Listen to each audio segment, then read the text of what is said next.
Maxwell Ashford sat in the lobby of the Grandview Hotel, reading the financial section of the newspaper with the focused intensity that had made him one of the youngest and most successful CEOs in the country. At 36, he ran Ashford Properties, a luxury real estate empire his father had built and that he'd expanded threefold.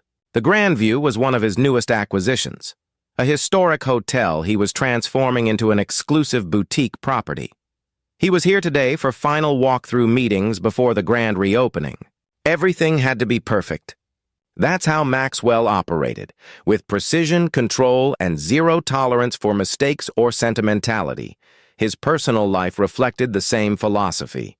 After a brief marriage in his 20s that had ended badly, Maxwell had decided relationships were a distraction from building his legacy. He worked 16-hour days, traveled constantly, and filled his rare free time with activities that could be scheduled and controlled. Golf with business associates, charity galas where attendance was good for his image, dinners that doubled as networking opportunities.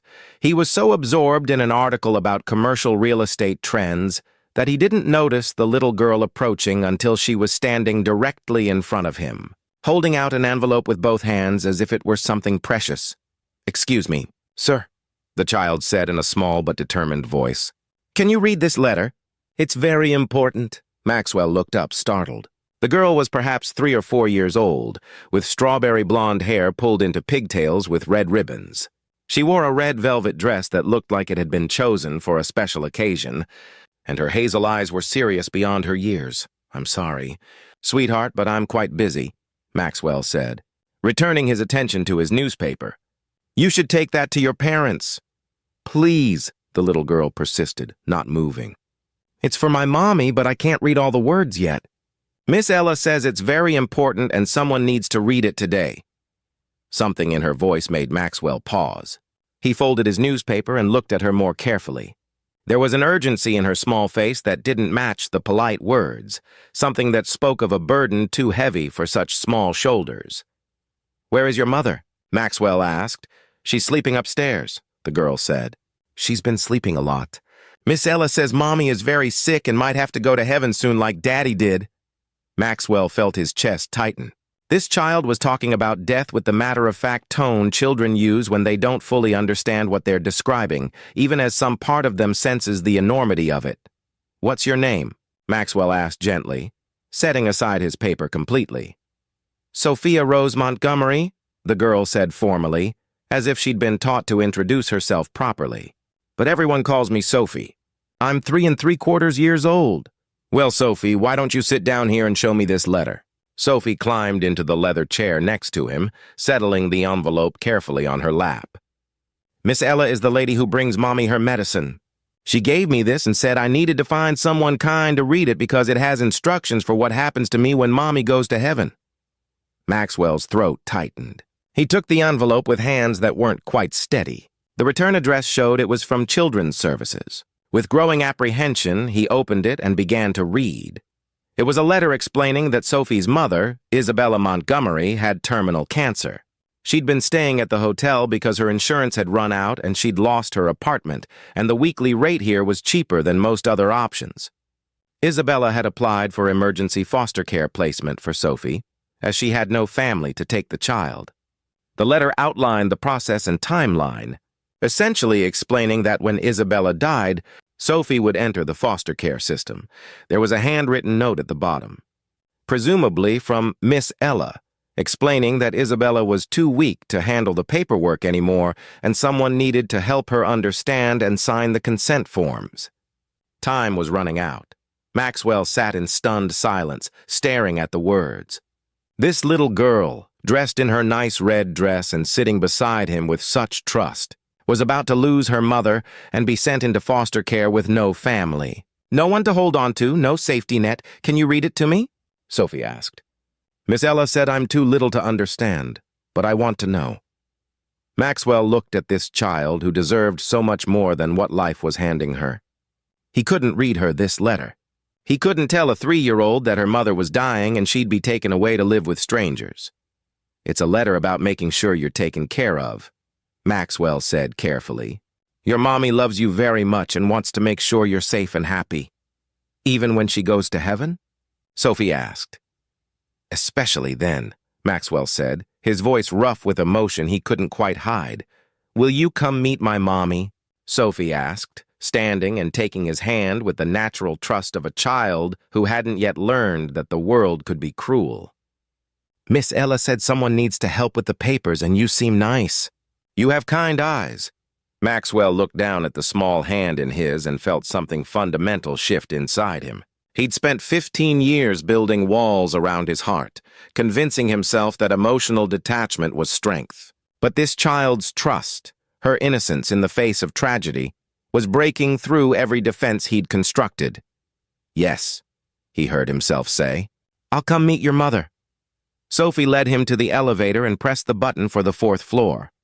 She chattered as they rode up, telling him about her mommy's stories and how they sang songs together and how mommy always said she was her brave girl.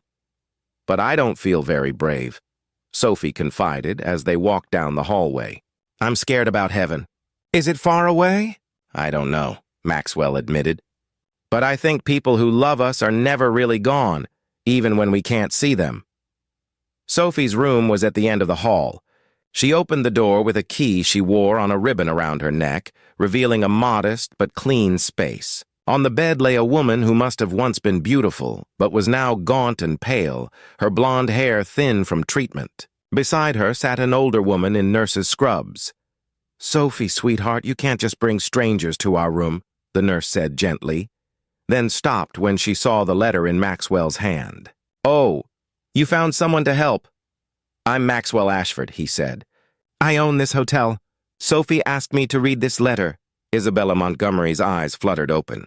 Even in her weakened state, Maxwell could see the fierce love in them when she looked at her daughter. Sophie, baby, you shouldn't bother people. He's not bothered, Mommy, Sophie said, climbing carefully onto the bed. He has kind eyes. He's going to help us. Over the next hour, with Ella's help, Maxwell learned their full story. Isabella's husband had died in a workplace accident 3 years ago, just before Sophie was born. Isabella had been diagnosed with stage 4 cancer 18 months ago and had exhausted every treatment option and every dollar trying to survive for her daughter. She'd fought with everything she had, but her body was giving up. I have maybe a week, maybe 2, Isabella said, her voice weak but steady. I've made my peace with dying. What I can't accept is Sophie entering the system with no one to advocate for her, no one to make sure she's placed somewhere safe and loving. I don't have family, Isabella continued. My parents are dead. I was an only child, and my husband's family cut us off when I got sick. They said I was a financial drain. Sophie has no one. Maxwell looked at this little girl, who'd fallen asleep against her mother's side, one small hand clutching Isabella's thin one. He thought about his empty penthouse, his carefully controlled life, all his success that suddenly felt hollow in the face of real suffering. What if she didn't have to enter the system? Maxwell heard himself ask. Both women looked at him in surprise. What do you mean? Ella asked. What if someone wanted to adopt her? Maxwell continued, his mind racing. Someone who could give her a good home, financial security, and make sure she's cared for? Isabella's eyes filled with tears. Are you saying you would do that for a child you just met? I'm saying I want to help, Maxwell said. I have resources, connections. I can make sure Sophie is safe. Over the next 3 days, Maxwell did something he'd never done before. He put his entire business on hold. He hired the best family lawyer in the state. He worked with social services to fast-track an emergency adoption process. He spent every spare moment at the hotel, getting to know Sophie, earning her trust, and talking with Isabella about her wishes for her daughter. Why are you doing this? Isabella asked on one of his visits. She was fading fast, but she needed to understand before she let go. Because 15 years ago, I decided my career was the only thing that mattered, Maxwell admitted. I built an empire, but I built it alone. I told myself I didn't need family or love or connection. And then Sophie handed me a letter and looked at me with complete trust. And I realized I've been living half a life. She's giving me the chance to be more than just successful. She's giving me the chance to matter to someone. She'll need so much, Isabella whispered. patience and love and someone to hold her when she cries for me. I know, Maxwell said, and I promise you I will be there for all of it. I'll tell her about you every day. I'll make sure she knows how much you loved her, how hard you fought to stay with her. You'll be a good father, Isabella said, tears streaming down her face. Thank you for giving me this peace. 5 days after Sophie handed Maxwell that letter, Isabella Montgomery passed away peacefully, knowing her daughter would be safe. Maxwell sat with Sophie in a quiet corner of the hotel as Ella told the little girl that her mommy had gone to heaven. Is she with Daddy now? Sophie asked, her small voice breaking. Yes, sweetheart, Ella said. Sophie turned to Maxwell, her eyes full of tears. Will you still help me? Or was that just for when Mommy was here? Maxwell pulled her into his arms, this tiny person who'd shattered his walls and showed him what actually mattered. Sophie, I made a promise to your mother. I'm going to be your daddy now, if that's okay with you. You're going to come live with me, and I'm going to take care of you forever. Forever and ever? Sophie asked. Forever and ever, Maxwell promised. The adoption was finalized 3 months later. Maxwell transformed his sterile penthouse into a home, filling it with toys and books and all the things a little girl needed. He cut his work hours dramatically, hired a wonderful nanny to help when he did need to work, and learned to braid hair and do tea parties and read the same bedtime story 17 times because Sophie needed the comfort of repetition. And slowly, Sophie healed.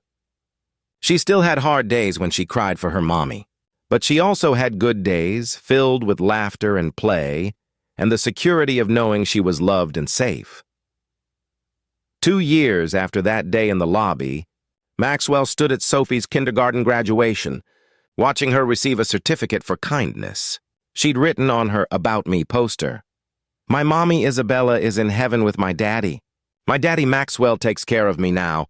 He has kind eyes." Maxwell's business partner found him wiping tears from his eyes. You've changed, Maxwell. 2 years ago, you would have scheduled this graduation around a board meeting. Now you're crying at kindergarten.